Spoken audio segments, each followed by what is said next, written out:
Yes, fight fans, body and mind, sports, my people. You are fully appreciated in this round, my guys, my people. We will talk Johnny Fisher, Dave Allen. However, if you want to know my opinion on that fight there, my guys, my people, let's wait to the end of this video and I'll give you what I have to say on that one, my guys, my people. I'm sure you'll be interested to hear it. But for now, though, let's go on cover some of those boxing news that I've not yet shared with you guys. Busy, I would have to say, with my time at this particular moment. But let's catch up quickly, starting with Fabio-Huni versus Justice Rooney, scheduled for the 7th of June. At Portman Road, that is Ipswich Town FC's home stadium. We are talking about Fabio's backyard here. Huni, an Australian fighter, my guys, my people. But both these fighters relatively on the same level in their career right now. And I think that works to make up a 50-50 matchup. A very good matchup. Woodley, number 1 under the WBA.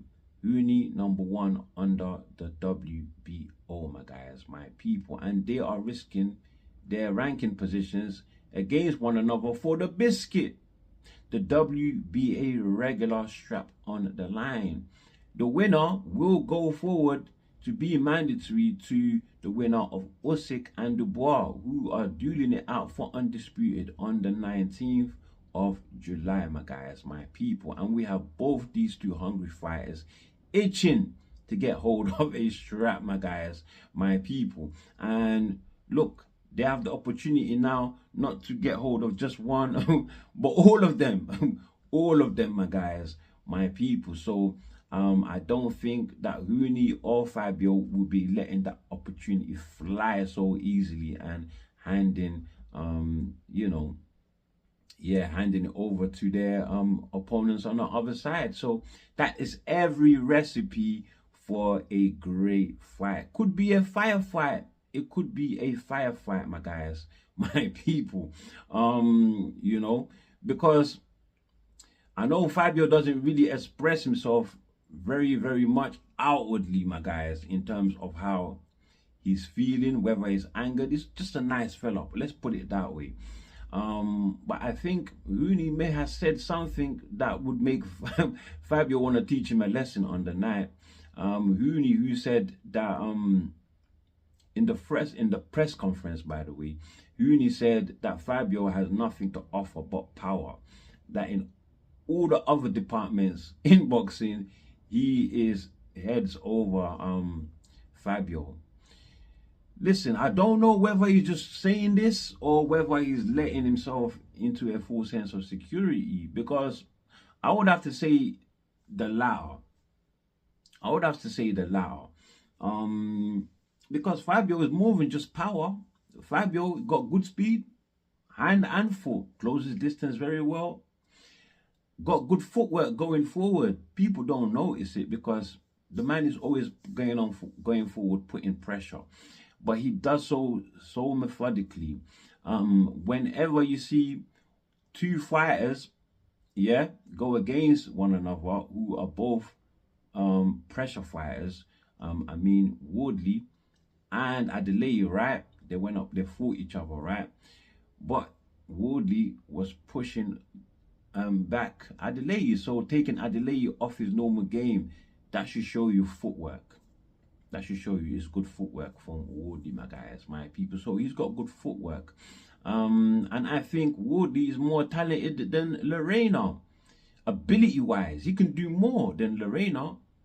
Lorena, although has vast experience, an ex-cruiserweight fighter, and he has fought the likes of Daniel Dubois, gave Daniel Dubois fits before Daniel Dubois stopped him in the 3rd round. Lorena also gave Huni fits before Huni beat him via unanimous decision, but he looked like he was going to upset Huni in the last round of that fight. It looks like he was going to upset Huni, my guys, my people. So if Lorena can do that, Fabio most definitely can, my guys, my people. I think this is cracking up building up to be a great fight, although the press itself, nothing to write home about, my guys, my people. Eddie Hearn accusing Frank Warren of the same thing I'm accusing Justin-Huni of, saying that Warren may be under a false sense of security for taking this Huni fight, matching up his fighter versus Huni, my guys, my people. So we shall see. We shall see. I have to say I got Fabio right now. I have Fabio because Fabio is very physical, man. At the same time, with everything that I've, said that he has, he's also very, very physical. So yeah, he better be careful. He's not as elusive as he thinks. He's very talented, uses the ring well, but he's really not as elusive as he thinks. Fabio would tag him, and Fabio's got immense power, way more than Lorena. I got Fabio right now. I ain't gonna lie. But I do think like this is a better matchup than Fabio and Miller, who pulled out.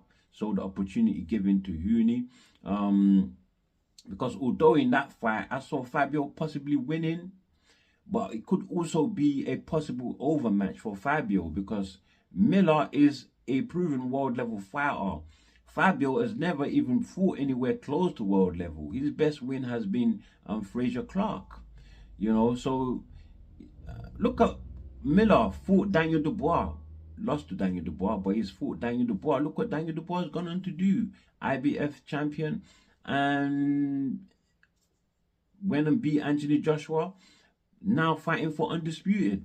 He also, after Daniel Dubois, beat had a draw of Andy Ruiz. Andy Ruiz, the very first man to dethrone Anthony Joshua.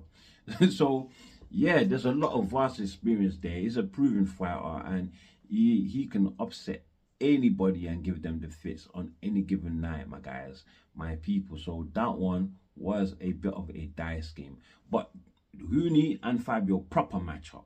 That's what I want to see. Who's the best out of these two fighters who are on the same level? Yeah, that's gonna be, maybe it's not gonna get as the same exposure as a Miller fight. Miller, who sells the fight very well, with his braggadociousness, his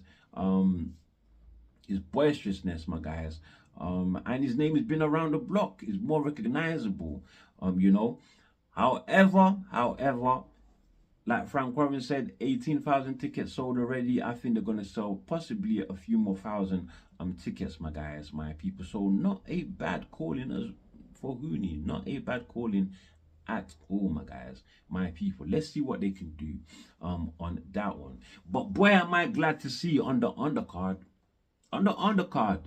Dylian Whyte. He's going to be coming back. Who is he going to be fighting? We don't know yet, my guys, my people. But what is Dylian Whyte doing in an undercard of Fabio? Somebody that he talks highly of, supports, somebody that he helped open the doors, into the sport, my guys, my people. What is he doing on his undercard? Well, let's just say that Dylian Whyte, things have not been going too smoothly for him of late, my guys, my people, especially after coming back after that adverse drug test, which he has since been cleared of. Let's get that clear, my guys, my people. He did get one good win against Christian Hammer, and then he struggled against Ebenezer Tete. Although he retired Tete in the 7th round in his corner, my guys, my people. Tete, in his last fight with Frazier Clark, somebody domestic level, my guys, my people, Frazier Clark, but he managed to stop Tete in just one round, my guys, my people. So leading people to now believe that Dylian Whyte may be a shock fighter reaching towards the end of his career now. Dylian Whyte, how old is Dylian Whyte? I think he's like 37. I think Dylian Whyte is 37, 38. So yeah, he's reaching towards the end of his career, but we also have to know that in that Tete fight, Dylian Whyte was at a career's heaviest. He came in, I think, 260 something, so obviously overweight. It's like if you didn't train properly for that fight, you know. So he didn't really do too good in his last fight versus Tete. Not looking too good at all. Also pulled out of his headline fight versus Joe Joyce due to a finger injury. So he's missed an opportunity to headline, but this Fabio fight will offer him an opportunity to still stay active. And it's a stadium fight, so he's still very much relevant. He's going to be fighting in front of a lot of people, my guys, my people. That is, of course, Dylian Whyte, who, when he was with Eddie Hearn, was a pay-per-view fighter, but that is testament to his character. He's not walking around with a big, huge ego. I can't do this, I can't do that. He's just looking at the opportunity and where it's going to take him, and that is a good move. Spoken with action, and he shows he's a great friend as well, to be a supporting act for somebody who he supports anyway. Great look there for Dylian Whyte. But who is he going to face? What about Mabe Okolie, who put his name forward to fight Joseph Parker, right, in the last Crescendo fight card, 48 hours, late notice. Okolie took that opportunity. He put his name forward as a late replacement for to face Wardley when Miller pulled out. Huni beat him to that. So two late replacement opportunities that he's put his name forward for and had not gotten. So is he going to put his name forward for this one as well versus Dylian Whyte, who is eager to fight, says he can't stand Dylian Whyte. But one thing, would Dylian Whyte give him that opportunity? And if given, is Okolie going to take it? So I don't know, maybe Okolie. Okolie, put your name forward, man. You've been talking a lot, but anyway, who is it going to be? It's not going to be Chisora. Chisora is not a late replacement fighter, so I don't know. We're just going to have to wait and see on that one. Now, my people, finally we have arrived, my guys, my people. Let's talk about what took place this past weekend in the rematch of Johnny Fisher versus Dave Allen, my guys, my people. Dave Allen face plants Johnny Fisher in the 5th round, my guys, my people, after knocking him down once already before the cake out, my guys, my people. Took him out, and I predicted this to the T, minus the 5th round KO, my guys, my people, because I was more drawn to Allen beating him via unanimous decision. So I did see a possibility of a knockout, but I was more drawn towards the unanimous decision, my guys, my people. What a brilliant fight, what a brilliant performance by Dave Allen. Look, this fight, it more or less went exactly as how I predicted it, although I was not able to upload my prediction in time because I was at work, and where I work underground, and no reception, my guys, my people. And so when I did finally get a chance to go above ground, my battery had kaputted, totally died, and time quickly ran out on me, so I couldn't do it in time. But thank God the fight did go how I predicted, and I apologize that I couldn't upload it then, but I'm going to make it as part of this video, you know, because it more or less tells the tale of the fight itself, my guys, my people, and I hope that you guys do enjoy it. But before you guys get to see that, the voice is now calling for Dave Allen versus Dylian Whyte, who they are scheduling to fight on the 7th of June. That is the Fabio-Huni Justice Huni fight card, my guys, my people. They don't have an opponent for Dylian Whyte yet. So if Dave Allen falls in, that means that he's not gonna have a full fight camp. He's not gonna have a full fight camp, my guys, my people, unless they are hoping that it will be Whyte's next fight after this June 7th scheduling, my guys, my people. But who knows? Tell me what you think of that rematch there, because they have fought once already before, my guys, my people. But with that said, I hope you enjoy my prediction of this Johnny Fisher and Dave Allen rematch, my guys, my people. It is more or less the tale of the fight itself. So I hope you do love it. And before you leave, do like, to share, subscribe, of course, drop your comments below, and as always, stay super blessed. Let's talk Johnny Fisher versus Dave Allen, taking place tomorrow at the Couple Box Arena. The Couple Box has a capacity 8,000, and according to Eddie Hearn, it is a sold out arena, so expect a good crowd there tomorrow. You know, and I think this is going to be a tear up, this rematch. I think it will be better than the first fight. The first fight, which was good to watch as well. Great fight, great matchup, to tell you the truth.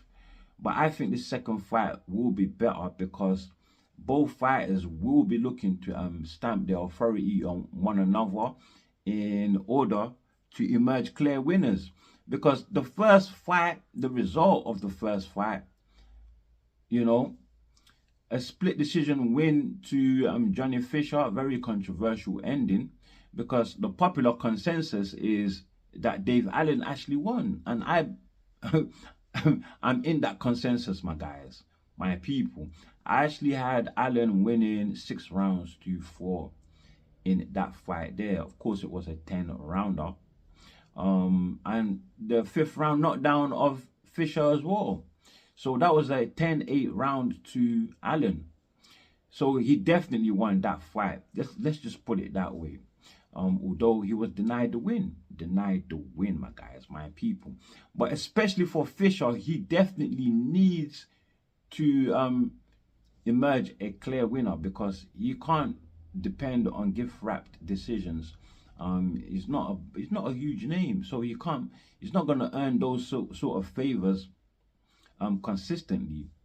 And this might be the occasion where if he is not a clear winner, he might not get it. He just might not get it, my guys, my people. But what can he do really to change the outcome of this fight? I would say possibly don't start off at a speedy pace like he did in the first fight. His output in the first round in that fight there, like he was trying to blow Dave Allen out of the water, and that was too fast. I think more of a slower, not too slow, but a steady course would suit him better, to save his energy, of course. Because in that first fight, by the 3rd round, he was already showing signs of fatigue. And that's, of course, that is how Dave Allen, you know, got his work going. By the 4th, Dave Allen was already showing signs of taking over, although Allen didn't bag that 4th round. He was already showing signs, my guys, my people. So yeah, a steady course will suit Johnny Fisher a little bit better. But at the same time, I would have to say that a steady course would mean slowing down, right, in order to conserve energy. And like I said, when he slowed down in that first fight by the 3rd round, that was when Allen got his game going, right? So a steady course could maybe play into Allen's game. Allen, who is very slow-footed, and he depends a lot on timing, and he's very heavy hands. You know, he's heavy overhand, right hand. I think that might play into his game. It might do, you know. So it's like I almost don't see any way out for Fisher on this one, except maybe he could try, instead of taking the punches that he does successfully defend, instead of just taking them on the gloves, how about just move clearly out, just move out the way, my guys. Move out the way, because that overhand right, yeah, is so telegraphed from Dave Allen. It is so telegraphed. I don't see how Fisher don't see it. So try getting out the way, mate. You know, that might work for him. That might work for him. It's not as if he can move around the ring and box rings around Allen, because neither of these two fighters are particularly athletic as such. Although Allen does have the faster hands, so I would say still express faster hands. So punch with speed, and also still express power. He needs to show Allen that he's there, you know. So make his presence be felt by Allen. Although, like in the first fight, the power was making zero dent on Allen, my guys. It was making zero dent, but still, it's something that he needs to put into use, my guys, my people. Except keep it at a steady pace and try to get out of the way as much as possible when those shots are coming from Dave Allen, my guys, my people. As for Dave, like I said, good timing, that will still need to be in good use. So basically, just do everything that he done in the first fight, but do it a little bit better, possibly a little sharper as well. So I'm expecting him to be very durable. I'm expecting him to have good stamina. I'm expecting him to have good punch power. I'm expecting him to be the better boxer. But one thing he didn't do in the first fight, not as much as I would want him to do in this fight, is go to the body. Had he gone to the body, possibly would have got Fisher out of there. Possibly would have got Fisher out of there, because Fisher was knackered. Not only that, but he was on teetering legs. After he got knocked down in the 5th round, he didn't recover for the rest of the fight. Didn't totally recover. It's just that it was his will, his pride, his desire to at least make it to the end of the fight that kept him in there, if you ask me. You know. But one major concern, though, Allen in this fight is coming in much heavier than in the first. In the first, it came in at 257. This one is coming in at 265, my guys, my people. So how many pounds is that? It's coming in 8 pounds heavier. 8 pounds heavier, my guys. Fisher came in at 245. In the first, it came in at 241.5. So 3.5 pounds there by Fisher. You know, but would it make a difference? Would it make a difference? Because, like I said, neither of these fighters are great athletic fighters. There's no way they're going to be able to keep away from one another. No way. If anything, if the weight had anything to do with Allen's power in the first fight, this then would, of course, be a more heavier-handed Allen, I reckon. It would be a more heavier-handed Allen. But the extra weight, it might work to fatigue him, though. Because that was one aspect of his work that was good in the first fight. He had good stamina. So that could negate him, but I doubt it. I doubt it. 8 pounds, I really doubt it. Like, he knows how to manage the rounds. He knows how to manage the rounds. He works on a steady course, and I think he's going to do the same with this fight as well. As for Fisher, he's not going to be able to get away from Dave Allen. I'm sorry. The only way that he can manage the rounds a bit better is work at a steady course. Try to slip punches a little bit better. Don't catch everything on the gloves, my guys, my people, and you will be right in it. I'm wanting to go for Fisher. I'm wanting to go for him, but I'm afraid I'm gonna have to go for Allen, man. I think Allen takes it. I think he takes it, and he takes it by decision, my guys.